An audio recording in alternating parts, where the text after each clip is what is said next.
Welcome back, everyone, to another Centurion Leadership Battalion show with Justin Ryan Bizzarro. I'm Justin Bizzarro. I'm your host. That's Bizzarro. For anyone who's out there, you can find me on Instagram at Justin Bizzarro. That's where I do all my posts related to leadership, life, entrepreneurs, whatever. You can find me there. Again, that's at Justin Bizzarro, Bizzarro.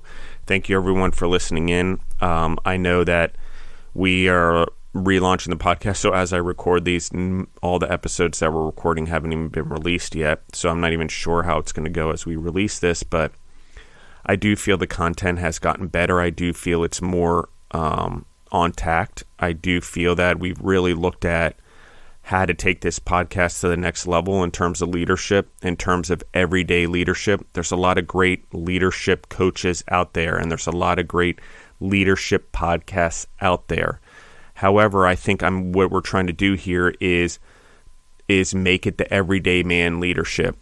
How do we live in our lives? How do we have a visionary thread in our life of leadership? How do we stack up the 18 principles of leadership that we have here, that we've developed over the last couple years as things that we feel in our research and doing the work and having things at companies and doing consulting work that actually shows what leadership skills are, which ones are important, which ones actually stack up to greatness. And I don't look at living humans as the way we do this, because greatness and leadership has to be done over a lifetime. And I will tell you, in just the life that I believe, I've seen great leaders turn into horrible leaders and horrible humans as they got older. Okay, the story of Napoleon is a prime example. He went and fought for freedom and democracy and then crowned himself a dictator 20 years later. Okay, this is what I'm talking about: egos, things unchecked, leadership skills that go undeveloped or unwatered. They don't keep growing. They're not fertilized. They actually, if something's not growing, it's dying. That's just the way it is in life. When a piece of fruit on a tree comes off the tree and is no longer growing, it's depreciating constantly. Its nutrition value, its ability to stay good, and eventually it goes rotten. Okay? That's what we're talking about here. So today's topic, I will be brief with this one. It relates to the episode we just recorded. For you, it was 2 days ago, released. For me, it was like couple hours ago, since we're recording 8 episodes today, or we're pushing it, and we have the time, so we're going to keep doing it. The question is, what does blame do to your leadership abilities? Okay, blame, as we listed in the one before this, it's one of the 7 things that are spiritual maladies that lead to bad things in your life, like addiction, like lack of money, like homelessness, like unhappy families, divorce, affairs, so on and so forth. The spiritual maladies, much like the 7 deadly sins, are what we're talking about here. I'm just using things that happen in everyday society and applying them that I think are specific. While the 7 deadly sins are more of a general topic, and they're general, I'm using 7 things that I see in today's society that are rotting our businesses, that are rotting our families, that are rotting our souls internally. Okay, that's where it starts. It's in our soul. That's why it's a spiritual malady. Okay, so what does blame do to your leadership abilities? It's a very interesting thing, because I've seen great leaders, including family members, become awesome, looked up to, have loyalty, and they go down a comfortable path. They start giving away too much, or they start believing what everyone says about them and not looking at themselves holistically, not having reflection, not looking at me and respecting my ability to say, hey, like, what am I doing wrong today that I could do better tomorrow? This is not blame. This is not me looking at myself in terms of trying to put blame on me. This is me trying to grow. This isn't me trying to put myself down or not have positive reinforcement, but I've got to look at things that I can improve on. And then obviously positive reinforcement matters, but I'm not going to get into that again. I mean, we positive reinforce ourselves. I will get into it in a later episode, where we look in a mirror or we tell ourselves attributes every day, or I'm the best that I'm the best soccer player that ever lived. I'm sure someone out there does that, and they tell themselves in the mirror, and they look at themselves, and they keep building themselves up every day. I know David Goggins is really into this. By the way, I know that the Arete Syndicate is about to be out. Their Arete Syndicate Live. David Goggins will be at that with Andy Frisella and Ed Millette. So anyone in leadership or entrepreneur, I recommend you guys get to the Arete Syndicate Live. David Goggins will be there. He's one of the best at what we're talking about this influencing yourself, this positive reinforcement with yourself. So that's not what we're talking about today, though, so I got off on a little bit of a commentary there. I often see leaders who rise up and then build the egos and then have these fulfillments. They start to do the opposite of what got them there.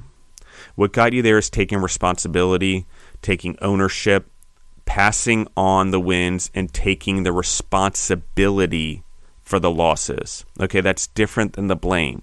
One is if we take on blame and we let other people blame us, that's not them taking responsibility for their part in it as well, okay? Because one of the things is we lack in leadership and we fail to understand is that while I may take responsibility, that is not blame.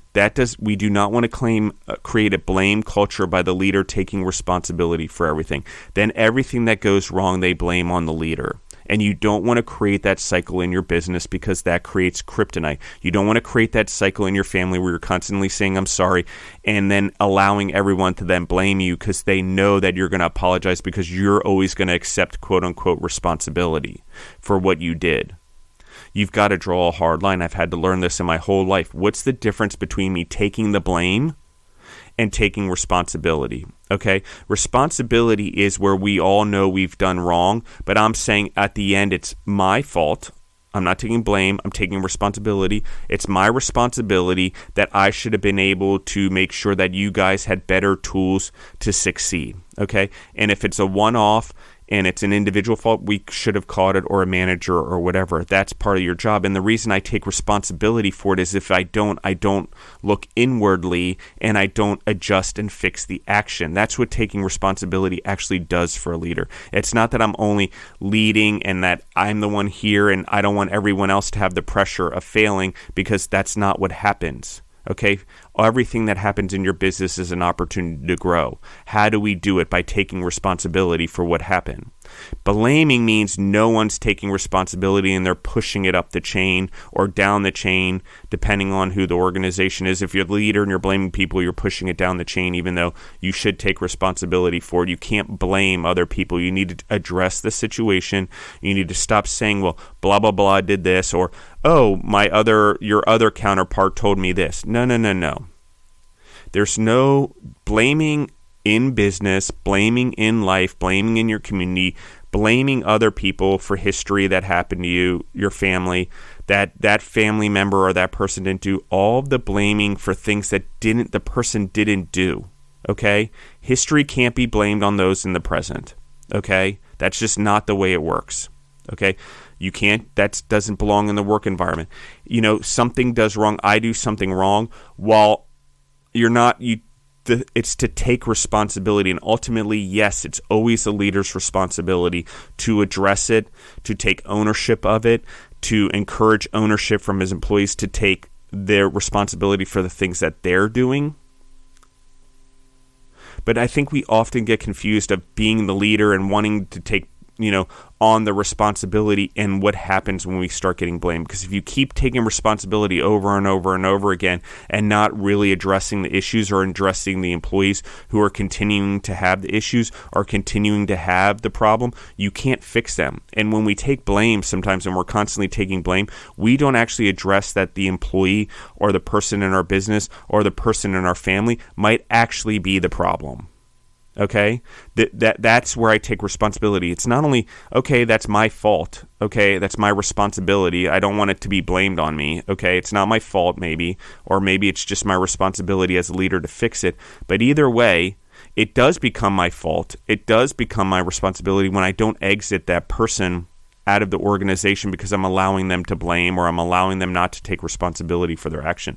So it is kryptonite, because when they don't take responsibility, they're not growing, they're trying to find a shortcut, and they're inching their way to easing their job. I will tell you, individuals who do blame do not take responsibility. They don't fulfill their promises. They always blame someone else for things not getting done or done right, and they don't grow in your organization, and they don't grow you or your business. Okay, so do yourself a favor. If you have someone around you that's blaming, or you have someone around you in your organization that's a blamer, there's coaching. There's conversation. There's ways to do it without immediately having an exodus for those employees or people in your life. You don't need to cut them out. You can have conversations. You can set proper boundaries for your personal life and how to deal with those individuals. In your business, coaching, maybe 3 months of a program working on this, what is going on, maybe not addressing the blame or that part, but trying to address the actions that are going on, how to create an environment where they're writing down the things that are going on. And every time there's an issue, we sit down and create a habit of what went wrong there. How do I fix it? And then instead of blaming to get attention or blaming to get out of the job, maybe it's reward. Maybe, okay, you found these things. Let's talk about it. Let's make sure it rises up the chain. Let's see if it's something we need to address on a regular basis, and it's something we should put into our standard operating procedures or standard operating processes. Okay, because all businesses should have those. Okay, and I will tell you, if you run break-even analysis in your business, which you should do. Everyone does budgets and what we're going to do next year. Nope, break-even analysis every time. They are way more valuable than budgets. What am I budgeting? Okay, what am I going to do next year? How am I going to profit? Absolutely, I get it. You want to predict things based on last year, and you want to know what your profitability is. But it's not as important as how am I going to break even this year, because I need to know that first. I need to know what my indicators are, what my key performance indicators are, to make sure my business goes into the plus. What is it going to take me to get break even? Then the rest is gravy every year. Okay? Then the rest is gravy every month. Okay, once I hit those numbers. But I want to track those numbers every month to do it. Okay, so why do I do that? Because when we track numbers and we have concrete facts, blame can happen less. We have concrete things and facts such as numbers that back up what we're saying. If too much blame's going on, those break-even numbers are not going to be breaking even as fast. Okay? They're not going to be breaking even every month.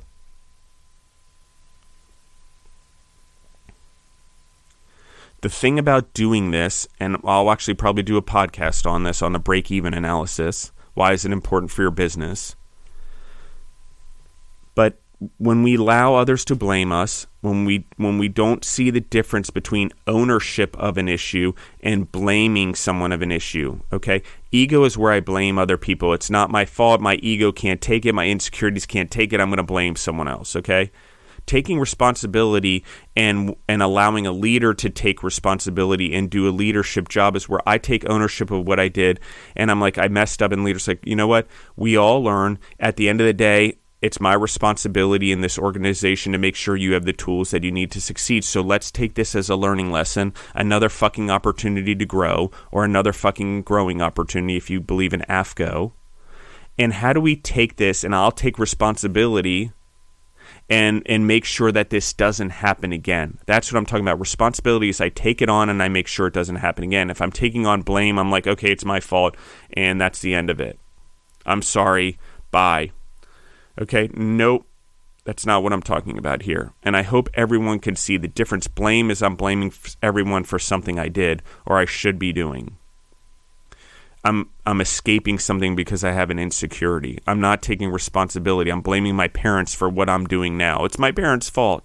No, I see this all the time. The parent decides to do something different and the kid blames them. Okay, I've seen this during the COVID vaccinations, and regardless of your opinion of them, here's what I'm going to say, is if your parent decided to have the shot and you didn't, you're not the same person. You shouldn't blame your parent that you can't go into certain situations because you don't have the COVID shot. You made that choice. And as a person that's made a choice to protect my body as well in various ways, obviously, I understand both sides of this, but I will tell you it's not your right to tell someone else what to do with their body.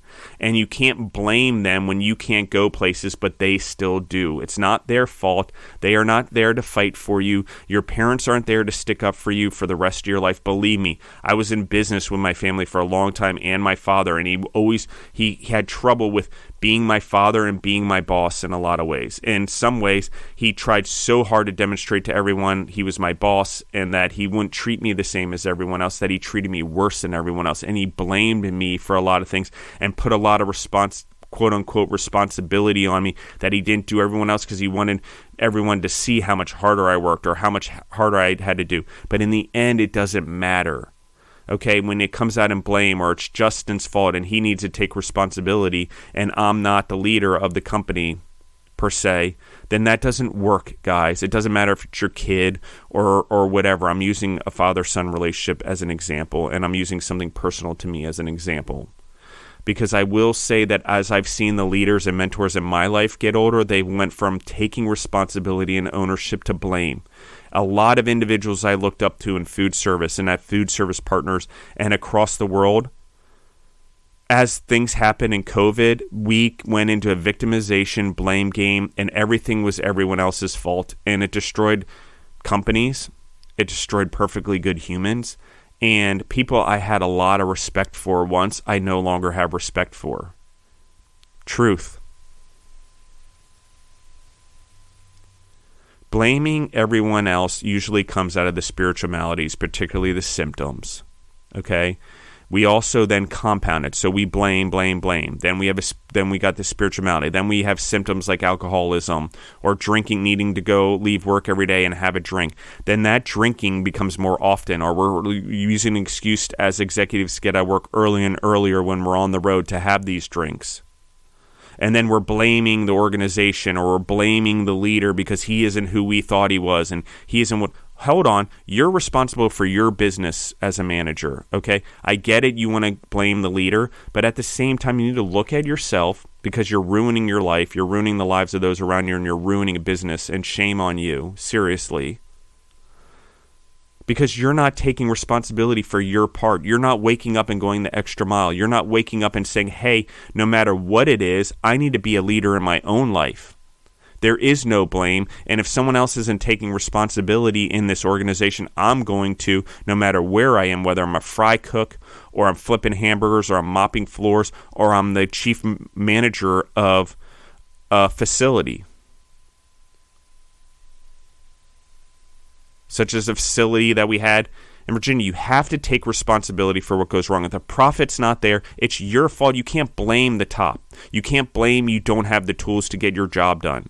Everyone has got tools. Everyone has things in life that they can figure out how to get things done. All entrepreneurs do this. They come with nothing and they freaking figure out with ingenuity, and they don't blame their situation. They're like, oh my God, life screwed me. I don't have this. Or life screwed me. I don't have any money. Nope, they don't blame life. They don't blame their situation. They don't blame their upbringing. They don't blame their parents. They take responsibility and ownership in their environment and make the most of it and flip it on its head. Okay, so that's why if you use blame, it's kryptonite. But if you take responsibility and ownership, it becomes a superpower. Okay, I can't affect what happens to me, but I can understand that it happens for me. And if it happens for me and not to me in every situation, then there is no blame. I can take ownership and responsibility. Sometimes I create these situations that happen, quote unquote, to me, but they're really happening for me because they're teaching me a lesson about the things that I'm doing wrong, the things that I need to adjust in my life to lead my life better. So with that being said, remember this: life happens for you, not to you. And when you're going to blame someone else, what is it that you can take responsibility for and ownership, and then deliver what happened in a way that's not blaming it and insecurity, where you're trying to help the situation get better and it becomes a superpower where you're able to provide solutions? Because the humans in the world that provide the best solutions in an organization or in the world make the most money. They provide the most happiness in the world. They have the most joy because they are not allowing their insecurities to grow and go unchecked, because blaming is putting it outward. And if you never look inward to fix yourself and it's always someone else's fault, that monster that's not getting its attention in the proper way is going to grow inside of you. Okay? And what I mean in the proper way is you're actually feeding it, not conquering it, by blaming others and never looking internally. That thing is going to grow and it's going to become your kryptonite. And ultimately, it's going to cost you friendships, relationships, businesses, and your happiness and joy. So with that, thank you, everyone. This is Centurion Leadership Battalion Podcast with Justin Ryan Bizzarro. I'm Justin Ryan Bizzarro. You can find me at Justin Bizzarro on Instagram, Bizzarro. And thank you, everyone, for listening in. You can listen to this podcast on Spotify or wherever else you grow yourself through podcasts. I love you guys, and I appreciate everyone listening in. If you are, we haven't released them yet, but if you are, I appreciate it. I'm predicting into the future. I value you guys no matter what. And if you guys have questions or anything that you want us to address on the show or things you have, please DM us or DM me directly at Justin Bizzarro. So, or you can reach out to us on Better with Bacon Fat as well on Instagram. That is our studio link. So thank you for everyone listening in again, and we're out.